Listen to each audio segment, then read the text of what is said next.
సినీ నటి శ్రీమతి సంగీత గారి ప్రారంభించారు. ఐవీఎఫ్ చికిత్సలో 25% భారీ discount, free doctor consultation, free ultrasound scan. 49 అంటే సంతానం, 49 అంటే సంతోషం. ముంచెత్తినటువంటి వరద, దానికి సంబంధించిన అంశాల గురించి మీడియా ద్వారా ప్రజలకు కొన్ని విషయాలను తెలియపరచాలనే ఉద్దేశంతో ఈ పత్రికా సమావేశాన్ని ఏర్పాటు చేయడం జరిగింది. వరదలు, తుఫాన్లు మనకేం కొత్త కాదు. చాలా సందర్భాల్లో వరదలు వచ్చాయి, తుఫాన్లు వచ్చాయి, చాలామంది నిరాశ్రయులయ్యారు. అనేక సందర్భాల్లో వారందరికీ ప్రభుత్వాలు అండగా ఉన్నాయి. నిరాశ్రయులైన వారికి తగిన విధంగా మద్దతు ఇచ్చేటటువంటి ప్రయత్నాలు చేశాయి. ఇది చరిత్రలో చాలా ఉన్నాయి. కానీ మొన్న విజయవాడలో జరిగినటువంటి వరద ఎంత నష్టాన్ని కలగజేసిందంటే తీవ్రమైన నష్టాన్ని కలగజేసింది. సరే, ప్రభుత్వం ఏదో 9 మందో 10 మందో 20 మందో చనిపోయారని చెప్తున్నా, సుమారుగా 47 మంది ఇప్పటి వరకు మనకు అందుతున్నటువంటి సమాచారం. ఇంకా అనేక డెడ్ బాడీస్ బయటపడుతున్నాయి. అది వందల సంఖ్యకు చేరిన ఆశ్చర్యపడవలసినటువంటి అవసరం లేని విధంగా ఇవాళ పరిస్థితి చాలా దారుణంగా ఉంది. ఈ దారుణమైన పరిస్థితికి కారణం ప్రకృతి ప్రకోపించటం కాదు, మాత్రమే కాదు,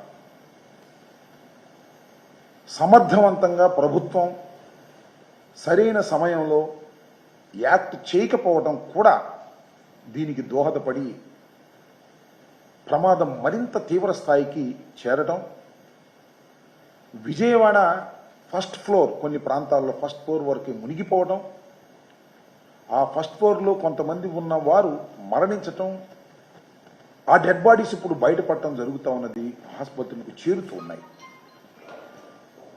బహుశా విజయవాడలో ఇంత పెద్ద ఎత్తున వరద రావడం, ఇంతమంది చనిపోవడం ఈ మధ్యకాలంలో ఎప్పుడు లేదు. దీనికి కారణం చంద్రబాబు నాయుడు గారు చెప్పేది ఏంటంటే, ప్రస్తుత ముఖ్యమంత్రి గారు జగన్మోహన్ రెడ్డి గారి వల్ల ఇదంతా జరిగింది అనేటువంటి మాట మాట్లాడుతున్నారు. నేనంటాను, చంద్రబాబు నాయుడు గారి అలసత్వం, పెద్ద మాట ఇంకోటి ఏంటి, అసమర్థత. అదేంటండి, మరి 40 సంవత్సరాల అనుభవం కలిగిన వాడు, 14 సంవత్సరాలు ముఖ్యమంత్రిగా పనిచేసి 4వసారి ముఖ్యమంత్రిగా ఉన్నటువంటి వ్యక్తిని అసమర్థుడు అని ఎలా అంటారు మీరు? చిన్నవారు మీరు అనొచ్చు, కానీ జరిగిన అంశం ఆయన అసమర్థతకు సంబంధించిన అంశం అని కూడా ఈ సందర్భంగా నేను మనవి చేస్తున్నాను. మీరు ఒకసారి గమనించినట్లయితే ఆగస్టు 28వ తారీఖున డిజాస్టర్ మేనేజ్మెంట్ వాళ్ళు, మెటీరియాలజీ డిపార్ట్మెంట్ వారు అలర్ట్స్ ఇచ్చారు. తుఫాన్ రాబోతుంది, వర్షాలు భారీగా పడబోతున్నాయి అనేటువంటి అలర్ట్స్ వారు ప్రభుత్వానికి పంపించారు. నేను అడుగుతా ఉన్నా, ఆ రోజు నుంచి వర్షాలు పడి బుడమేరు పొంగి విజయవాడ మునిగిపోయి ప్రాణాలు పోయేంత వరకు నారా చంద్రబాబు నాయుడు గారు ఏ చర్యలు తీసుకున్నారు? కనీసం ఒక రివ్యూ పెట్టారా? హోమ్ సెక్రటరీ, రెవెన్యూ సెక్రటరీ,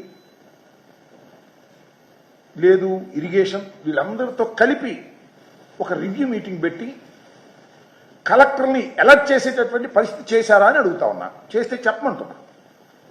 కమాన్, టెల్ మీ. ప్రపంచానికి చెప్పండి. నారా చంద్రబాబు నాయుడు గారు ఏమీ పెట్టలా. 28వ తారీఖు అలర్ట్ వచ్చింది, 30వ తారీఖు వర్షాలు పడ్డాయి. వర్షాలు పడబట్టే కదా నారా చంద్రబాబు నాయుడు గారు, పవన్ కళ్యాణ్ గారు నరసరావుపేట వెళ్లి వన మహోత్సవంలో పాల్గొనవలసినటువంటి దాన్ని కూడా క్యాన్సిల్ చేసుకుని మంగళగిరిలో పెట్టుకున్నారు. ఎందుకంటే హెలికాప్టర్ దిగేటటువంటి పరిస్థితి కూడా లేదు, అక్కడ బురద అయిపోయింది గ్రౌండ్ అంతా. వెళ్లే పరిస్థితి లేదు వాతావరణం. ఏం చేశారు మీరు? 30వ తారీఖున మార్చుకున్నారు, 31న భారీ వర్షం పడింది, జలమయం అయిపోయింది. సరే, పవన్ కళ్యాణ్ గారు ఎక్కడికి వెళ్ళారో అది వేరే అంశం, ఆ తర్వాత నేను మాట్లాడతా. సరే, ముఖ్యమంత్రి గారు, ఉప ముఖ్యమంత్రి గారు, పవన్ కళ్యాణ్ గారు అయితే మరొక ఉప ముఖ్యమంత్రి గారు లాగా చలాయించి ఆయన ఇంకో ఆయన ఉన్నాడు, లోకేష్ గారు. మంగళగిరి కూడా దెబ్బతింది, ఆయన ఎక్కడికి వెళ్ళారో తర్వాత మాట్లాడతా. చంద్రబాబు నాయుడు గారు ఎప్పుడు మేల్కొన్నారయ్యా దీని నుంచి అంటే ఖచ్చితంగా చెప్తున్నా, చంద్రబాబు నాయుడు గారు నివసిస్తున్నటువంటి ఇంట్లోకి నీళ్లు ప్రవేశించిన రోజున అరే ఏదో ప్రమాదం జరుగుతుందని అప్పుడు మేల్కొన్నారు. అప్పుడు దాకా వరద గురించి ఆలోచించినటువంటి సందర్భమే లేదు, రివ్యూ పెట్టినటువంటి సందర్భమే లేదు. ఉంటే చూపించండి సార్. నారా చంద్రబాబు నాయుడు గారు అనుభవజ్ఞులు, విజన్ కలిగిన వారు, చూపించమని అడుగుతా ఉన్నా. ఫ్లడ్ క్వశ్చన్ పెట్టుకున్నారా? అసలు జనరల్గా ఏం జరుగుతుంది?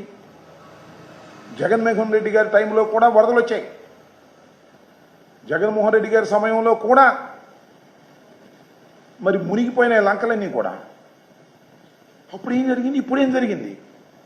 క్వశ్చన్ మీరు పెట్టుకున్నారా? పైనుంచి కృష్ణా నది మీద పొంగి వస్తుంది అనుకోండి, ఏం చేయాలి? 28వ తారీఖున మీకు అలర్ట్ వస్తే ఫస్ట్ ప్రాథమికంగా చేయవలసిన పని ఏమిటి అని అడుగుతా ఉన్నా. ఒకసారి మన శ్రీశైలం, నాగార్జున సాగర్ ఏ లెవెల్లో వాటర్ ఉంది, ఏది తుఫాన్ రోజుకి, వర్షం పడే రోజుకి, ఇక్కడ వరద వచ్చే రోజుకి కూడా ఏ విధంగా ఉందో ఒకసారి చూడండి. August 28, August 29, August 30, August 31, September 1 వరకు ఎఫ్ఆర్ఎల్ లెవెల్ 885 ఫుల్ లెవెల్లో ఉంది, నిండు కుండలాగా ఉంది. ఉండొచ్చు, తప్పలేదు. నాగార్జున సార్ కూడా అంతే. చేయాల్సిందేమిటి? జ్ఞానం ఉంటే, విజన్ ఉంటే, ఇరిగేషన్ వాళ్ళని అడిగినా చెప్తారు. చేయాల్సిందేమిటి? వర్షం పడే అవకాశం ఉంది, వర్షం పడే అవకాశం ఉంది కాబట్టి పైనుంచి నీరు విపరీతంగా వచ్చే అవకాశం ఉంటుంది కాబట్టి ఆ నీటిని స్టోర్ చేసుకోవాలి. That is called question management. నీరు స్టోర్ చేసుకోవాలి. స్టోర్ చేసుకోవాలంటే 850-85 అడుగులు పైన స్టోర్ చేసుకోవడానికి వీల్లేదు. అందువల్ల ఏం చేయాలి? ఒక 15-20 అడుగులు తగ్గించేయాలి. తగ్గించేయాలంటే ఎప్పుడు? వర్షాలు పడకముందే, అలర్ట్ వచ్చిన తర్వాతే వదిలేసేయాలి కృష్ణానదిలోకి. వదిలేస్తే వెళ్ళి సముద్రంలో కలిసిపోతాయి. అప్పుడు ఏం చేస్తారు? పైన వర్షం వస్తే, ఫర్ ఎగ్జాంపుల్ పులిచింతల్లో మనం వాటర్ వదిలేసాం అనుకోండి, అప్పుడు ఏం జరుగుద్ది? హుస్సేన్ సాగర్ నుంచి వచ్చేటటువంటి నీరు పులిచింతలు ఆగిపోతే పైనుంచి రాదు. ఇంకా పులిచింతల నుంచి రాకపోయినా, నాగార్జున సాగర్ నుంచి రాకపోయినా, శ్రీశైలం నుంచి రాకపోయినా ఏం జరిగిద్ది? పులిచింతలకి ప్లస్ బ్యారేజ్కి మధ్యన 2 కలుస్తున్నాయి. ఒకటి మున్నేరు, 2 బుడమేరు. వీటి నుంచి ఎంత ప్రవాహం వచ్చినా వెళ్ళిపోతుంది. ముందే వాటిని ఖాళీ చేసుకుని కుషన్ పెట్టుకోవటం అనేటువంటి కనీసమైన చర్య కూడా చెయ్యనటువంటి వ్యక్తి ఈ రాష్ట్ర ముఖ్యమంత్రి నారా చంద్రబాబు నాయుడు గారు. విజన్ ఉన్నటువంటి వ్యక్తి, చాలా అనుభవం ఉన్నటువంటి వ్యక్తి. ఎవరైనా చేస్తారండి ఇది? Very simple logic. అంతకుముందు అనేక సార్లు చేసినటువంటి అంశాలు ఇవన్నీ కూడా. వాటిని మర్చిపోయి మీరు ఏం చేశారు? నేను మనవి చేస్తున్నా, ఆయన ఈ పనిలో లేడు. ఎవరో మన బొంబాయి నుంచి ఒక సినిమా యాక్టర్ అని అంటారు, మరి ఆమె సినిమా యాక్టర్ కాదు తెలియదు, ఆ మహిళను తీసుకొచ్చి ఎవరి మీద కేసు పెడదాం.